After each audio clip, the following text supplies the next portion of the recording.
Doctor Toplal Verma मुख्य अतिथि के रूप में उपस्थित हुए हैं। ये प्रांत संचालक हैं राष्ट्रीय स्वयंसेवक संघ छत्तीसगढ़ प्रांत के। जैसा कि आप सब लोग जान रहे हैं कि ये 300 साल वीरांगना के कंप्लीट हो रहे हैं और इस अवसर पर हम ये जयंती पूरे देश में मना रहे हैं। निश्चित रूप से जो अभी जो समय चल रहा है 75 साल हमारी आज़ादी के पूरे हो गए हैं और ये समय है जिसमें कि हम अपने उन समाज सुधारकों का, उन वीरांगनाओं का, उन स्वतंत्रता का संग्राम सेनानियों को याद करें क्योंकि देश को स्वतंत्र करवाया और देश को नई दिशा दी थी। जहाँ तक इनकी बात है, इतिहास की बात है, यदि हम इतिहास को याद रखते हैं तो निश्चित रूप से हमारा जो समाज है वो आगे बढ़ता है।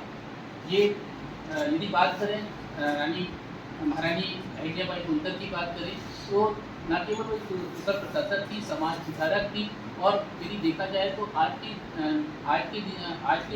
समय में बहुत ही प्रासंगिक है कि पर्यावरण की सुरक्षा, वाटर रिसोर्सेज के बारे में और इन सब चीज़ों के बारे में उनका एक अपना दृष्टिकोण था। हम यहाँ पर बहुत ही गौरवान्वित महसूस कर रहे हैं कि इस बीच हमारे प्रदेश के जो संघ के जो प्रमुख हैं, संचालक हैं, वो राष्ट्रीय स्वयंसेवक संघ के यहाँ पर उपस्थित हैं। उनका जो टारगेट है कि इस बार उनको 100 अलग अलग जगह पर वो उपस्थित होंगे और साथ ही साथ 2000 से अधिक इस तरीके के प्रोग्राम होंगे। निश्चित रूप से एक बहुत बड़ा कार्यक्रम माननीय डॉक्टर टोपलाल वर्मा जी ने लिया है। डॉक्टर टोपलाल वर्मा जी एक प्रोफेसर हैं और छत्तीसगढ़ कॉलेज में उनके नाम पर लोग अभी भी उनको याद करते हैं। अभी हाल ही में वो रिटायर हुए और मेरे ख्याल से शिक्षा जगत में एक जाना पहचाना नाम है। और इस अंचल के प्रसिद्ध कृषि महाविद्यालय एवं अनुसंधान केंद्र के अधिष्ठाता माननीय श्री अजय वर्मा जी आज के कार्यक्रम के मुख्य अतिथि इस गांव के युवा सरपंच माननीय श्री पालेश्वर ठाकुर जी, यहाँ उपस्थित विभिन्न गांवों से आए हुए वरिष्ठगण, महाविद्यालय के प्राध्यापकगण, स्वामी आत्मानंद विद्यालय और महाविद्यालय के छात्र छात्राएं, आज हम सब यहाँ पर अहिल्या देवी के 300वीं जयंती के अवसर पर एक बौद्धिक कार्यक्रम के लिए यहाँ पर एकत्र आए हैं। यदि हम सुशासन की बात करें, ऐसा सुशासन जिसमें प्रजा सुखी हो, किसी प्रकार का कठिनाई न हो, तो अगर हम इतिहास के पन्नों में पढ़ते हैं तो ऐसा लगता है कि ऐसा सुशासन न भारत में और न ही विश्व में कहीं देखने को अभी वर्तमान में नहीं मिलता। तो हम सबका दृष्टि जाता है भगवान श्री राम पर और हम सबके मन में बात आती है कि त्रेता युग में भगवान श्री राम के राम राज्य में सुशासन था, प्रजा सुखी था, किसी प्रकार की समस्याएं नहीं थी। और यदि हम इतिहास के पन्नों में पढ़ते हैं ऐसा कोई राजा महाराजा हुआ क्या विश्व में, तो ऐसा आता है कि 300 साल पहले भारत में एक ऐसी महारानी हुई जिसके शासन को हम सुशासन कह सकते हैं। पूरा इतिहास में अहिल्या देवी के समान न केवल भारत में अपितु तो विश्व में किसी भी देश में शासनकर्ता नहीं हुआ और इसीलिए इसको हम लोक माता कहते हैं। राज्य के क्षेत्र को बढ़ाया। एक बार उत्तर भारत से ये पश्चिम की ओर आ रहे थे, रात हो गई तो उसमें रुकने की व्यवस्था नहीं थी, आश्रय कोई स्थान नहीं हुआ करता था। तो एक मंदिर जो है उस समय आश्रय के स्थान, तो एक गांव में वो रुका जहाँ शाम हो गया था और मंदिर में रुक गया। शाम का समय था, भगवान शिव का मंदिर था और उस भगवान शिव के मंदिर में आरती होने वाली, वो शंख बज रहे थे, घंटे बज रहे थे और आरती होने वाली थी। उसी समय एक छोटी सी 8 साल की कन्या आती है। वो कन्या जो है अपने घर से थाल सजा के आती है, दीपक लेके आती है, आकर के भगवान शिव को प्रणाम करती है, दीपक रखती है और चुपचाप खड़ी जाती है। आरती पूर्ण होता है और आरती पूर्ण होने के बाद पुनः वो बालिका जो है भगवान शिव को प्रणाम करती है, परिक्रमा करती है और जितने मंदिर में उपस्थित लोग थे सबका अभिवादन करती है और अभिवादन करते हुए चुपचाप अपने घर चले जाती। इनको वहाँ पर जो मंदिर में जो उपस्थित थे उसमें मल्हार होकर भी थे, वो देख रहे थे।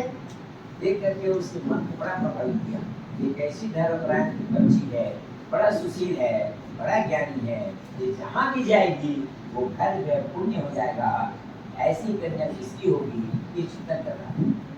मल्हार राव करके एक बेटा था जिसका नाम था खांडोराव। खांडोराव जो है उनको लगता था कि मेरे बेटा जो है मेरा जैसे पराक्रमी नहीं है, मेरा बेटा जो है राजकाज में उसका मन नहीं लगता, मेरा बेटा जो है वो घुसवारी करता है और राजपाट में उसका मन नहीं लगता, और इसलिए वो ऐसी कन्या की खोज में था, ऐसी कन्या मिल जाए जो राजपाट में सहयोग करे, ऐसी कन्या मिल जाए जिसके कारण से खांडोराव का आचरण जो सुधर जाए, ऐसा वो चिंतन कर रहे। और जहाँ भी जाते थे वहाँ पर ये देखते थे और ये सब गुण जो है उस कन्या में देख लिया, उसको लगने लगा कि कन्या जो सुयोग्य है और उसको मन ही मन पुत्रवधू बनाने के लिए उन्होंने तय कर। और उसके बाद जो है उसे घर का पता पूछ करके उससे घर जाते हैं, उसके पिताजी से बातचीत होती है और अंतोगत इसको पुत्रवधू बनाने के लिए तय हो जाता है और इसकी 8 साल की आयु में विवाह हो जाता है। विवाह छोटी थी है और इसलिए 4 साल बाद यह इंदौर जाती है और एक छोटे से गांव की सामान्य परिवार की बच्ची 13 साल की उम्र में जा करके इंदौर राजघराने की महारानी। जब इंदौर 31 मई 1725 को महाराष्ट्र राज्य के चौड़ी नामक गांव जामखेड़ अहमदनगर में हुआ था। उनके पिता मानपूजी शिंदे एक सामान्य किसान थे। सादगी और घनिष्ठता के साथ जीवन व्यतीत करने वाले मनपोजी की अहल्याबाई एकलौती संतान थी। अहल्याबाई का विवाह इंदौर राज्य के संस्थापक महाराजा मल्हार राव होलकर के पुत्र खांडेराव से हुआ था। उनका एक पुत्र था मालेराव और पुत्री का नाम था बुक्ताबाई। मल्हार राव के जीवन काल में ही उनके पुत्र खंडेराव का निधन हो गया।